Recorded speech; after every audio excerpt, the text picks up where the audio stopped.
Good morning, neighborhood kids and everyone else. I'm so glad you could join me today for another story from God's Word, the Bible, which we know is absolutely true and completely trustworthy. And it teaches us how to live lives that please capital G, God, the one true God who made heaven and earth and us. And we do this because we love him. We are working our way through the book of Genesis, and last week we learned about Abraham and a very hard thing that God had asked him to do. God had said, I want you to sacrifice your son. I want you to show me that you love me more than anyone or anything. And Abraham and Isaac went through with that, and yet at the very last minute, God provided a ram, and Abraham did not have to actually kill his son. But he showed God he loved him. And as we pick up their story today, we are in Genesis 23. I invite you to turn there now. We read that Abraham's wife, Sarah, was 127 years old, and she died. She lived a long life. And we remember that Abraham and Sarah are living in a place called Canaan. It's named Canaan because of one of Noah's sons. But they had originally started way over here in Ur.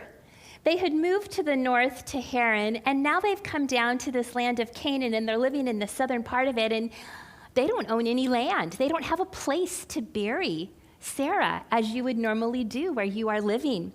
And so Abraham went to the people who were living in the land. They were called the Hittites. And he said, I would like to buy some land. I'd like to buy that field that actually has a cave because I need to bury my wife. They charged him a very outrageous amount of money. But he bought it anyway. And he buried Sarah in that cave.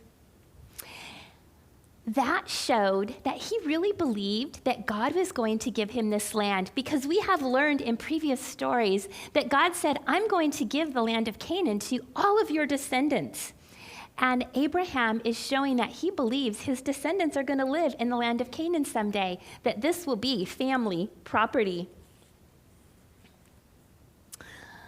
As we continue the story, we learn that Abraham himself is now very, very old, and he has been blessed by God in every way. He has followed God with his whole heart. Yeah, he has made some mistakes on the way, but he has asked God for forgiveness. And he realizes that his son, Isaac, is not yet married. And in that day, in that culture, it was the parents' job to find a husband or a wife for their children. And he is concerned about that. Remember, he's living in this foreign country of Canaan, and the people there do not worship the one true God of Israel. They worship what we call the little g gods, gods of wood and stone and metal. But for us, it might be the gods of rubber and plastic and paper, things that we make more important than God.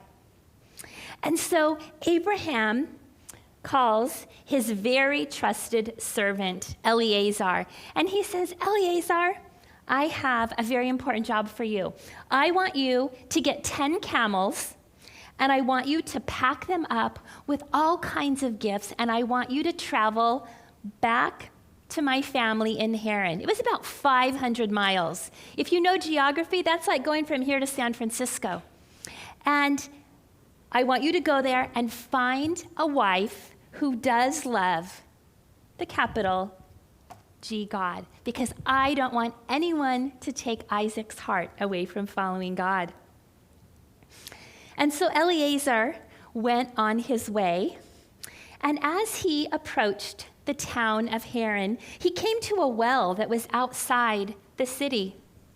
And he got there at the time of day that the young women were coming with their flocks, probably of some sheep. It was the time of day that they would come and get water for their families. And Eliezer begins to pray, and he says, God, I'm going to ask one of them to give me a drink of water. And would you let it be that the one who says, yes, here's a drink, and let me water your camels too, is the one that you have chosen? And so Eleazar saw Rebekah. She came up even before he had finished praying, and he asked her for a drink. And she says, yes, here's a drink, and let me water your camels too. Now, watering a camel wasn't just giving them a cup of water or filling a dog bowl. It was giving them 25 gallons of water apiece. This is 1 gallon.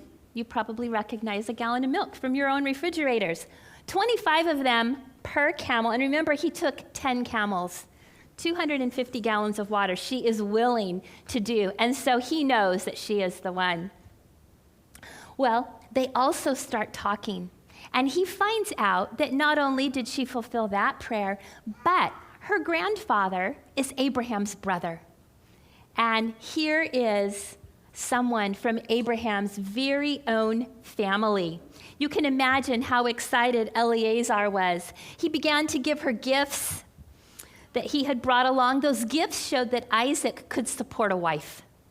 That was why they would bring them. And so he said, well, can I go to your house and meet your family? And so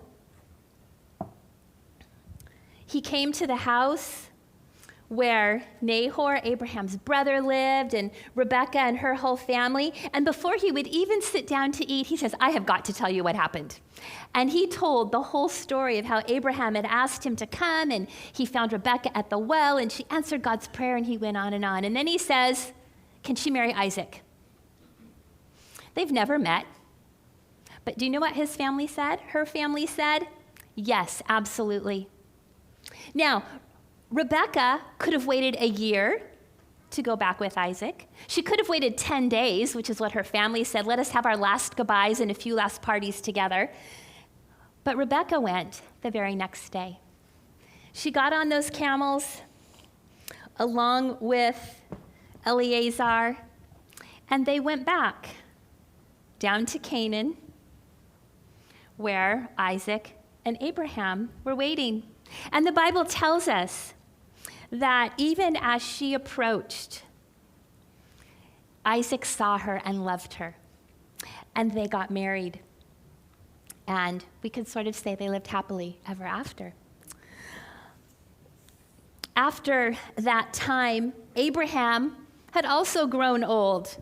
He had lived a long, full life, and the day came where Abraham died. And so Isaac buried him alongside his wife in that same cave of Machpelah there in Canaan, where God was showing Abraham that he was going to fulfill his promises. Abraham lived his whole life believing that God would fulfill the promises that he made, that he would give him a son at one time. And even though it was hard for him to sacrifice that son, he went through the motions. He did that.